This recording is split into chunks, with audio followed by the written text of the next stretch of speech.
Hello students, welcome to the classes.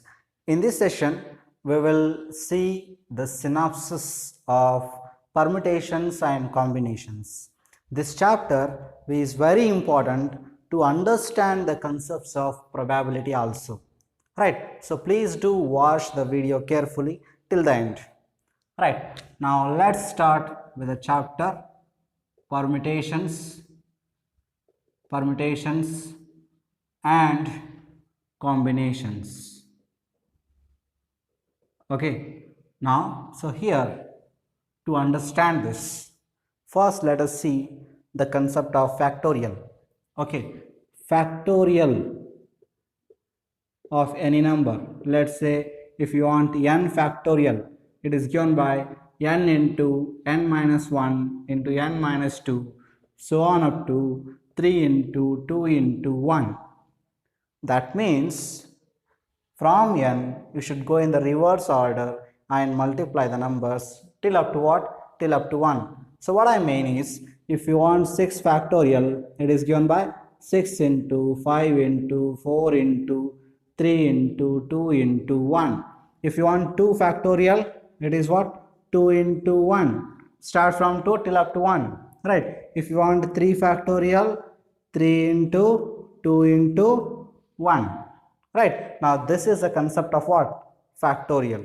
Now there are two important things to be noted here. First one is 1 factorial. 1 factorial is 1. Second one is 0 factorial. 0 factorial is also what? 1. Now based on this concept of factorial, we have defined permutations as well as combinations.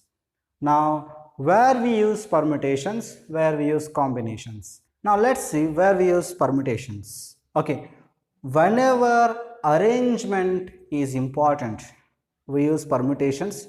Whenever arrangement is not important, we use combinations. That means let's take this. Let's understand where we use permutations by an example. Okay, now let's say if I have asked you a question, how many 3-digit numbers can be formed with 2, 4, 5, 7, 9. See, if they have asked a such a question like this, how many 3-digit numbers can be formed with the digits 2, 4, 5, 7, 9? Now here, let's take a 3-digit number. Let's take 245. I am taking 3 digits from this. I am just making a 3-digit number here. Now tell me, 245 and 425, are they not different or same? Obviously they are different numbers, right? Even though it contains, both the numbers contain what? The same digits, 245. Okay, but the order is different here. Here 4 comes first, but here 2 comes first. So as the order is important here, in this case we should use permutations. Right, wherever order is important, we use what? Permutations. Now let's say where we use combinations. Okay, now let's say somebody has asked you which combination of subjects you took in class 12. Let's say somebody has asked a question like this, which combination of subjects you took in the class 12. So here they are telling you combination itself, but why they are using the word combination, let's see. Let's say you have taken PCMB combination in the second PUC. Let's say you have taken PCMB combination. Now let's say you have told my combination is PCMB, and let's say your one more friend has told my combination is CPMB. Your one more friend has told my combination is CPMB. Does it make any difference there?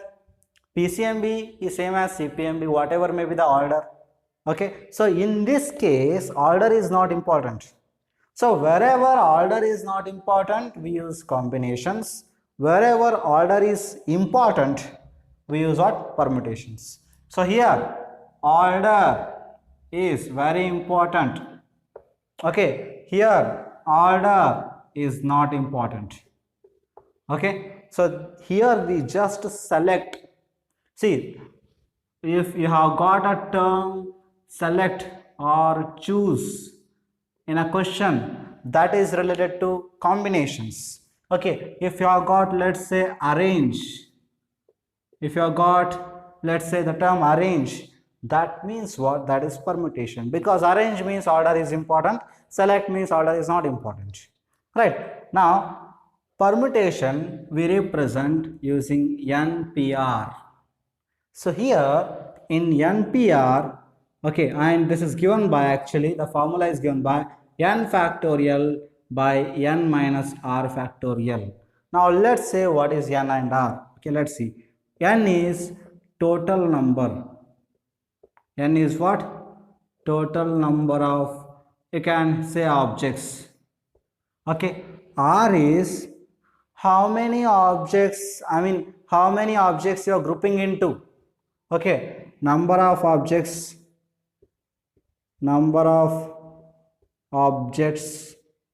to be arranged in a group. Okay, now let's take an example. Let's say there are 5 digits. Okay, 2, 4, 5, 6, 8, and let's say they have asked how many 3-digit numbers can be formed. Using these digits, how many 3-digit numbers can be formed? So you have to form 3-digit numbers. It means you need to make a group of 3. So the value of R is 3 here. Total how many digits you have? 5 digits you have. So the value of n is what? 5. N is the total number of objects or elements. Okay, R is what? The number of elements in one group. We are making it a group of 3, right? So R value is what? 3. Now that's about what? Permutation. That's the formula for permutation. N factorial by n minus R factorial, right? Now let's see the formula for combination. So we represent combination using C. Okay, NCR. C. NPR, P for permutation, NCR, C for combination. This formula is given by n factorial by n minus r factorial into r factorial. The same concept of n and r. Let's say there are 5 men. Okay, out of 5 men, you want to make a group of 3 men. Okay, you want to make a group of 3 men. There are total 5 men. Out of that, you want to make a group of 3 men. So this total 5 is nothing but n. You want to make a group of 3 men, that is nothing but what? R. Right, now that's the concept of what? Combinations. Now here you can see NCR is nothing but this formula. Earlier we have seen just now, right? This, is it not NPR? NPR is nothing but n factorial by n minus r factorial, right? So this is NPR. So I can write NPR divided by this r factorial. I will write it here. This r factorial I will write it here, right? So NCR is nothing but what? NPR divided by r factorial, right? Now let's see a few notes here. Okay, so let's see few important the results. First one, NC0 is 1. Second one, NC1 is n. Third one, NCn minus 1 is n. Fourth one, NCn is 1. Right. Fifth one, NCR is equal to NCn minus r. This is very, very important result. NP0 is nothing but what? NP0 is 1. That's because you can apply the formula. See, NPR is what? N factorial by n minus r factorial, right? So if you take NP0, this means what? The value of r is 0, right? So n factorial divided by n minus 0. N minus 0 is n itself. So you get n factorial. They get cancelled. What do you get? 1. So NP0 0 is what? 1. Now, seventh one, NP1. NP1 is nothing but what? N. Right. And the eighth one, NPN is nothing but what? N factorial. Okay. Now, these are the very important results. Let's see one more thing, one more. NCR plus NCR minus 1 is nothing but N plus 1 CR. NCR plus NCR minus 1 is nothing but what? N plus 1 CR. Right. Now, these are very, very important results which are used in what? Solving the problems.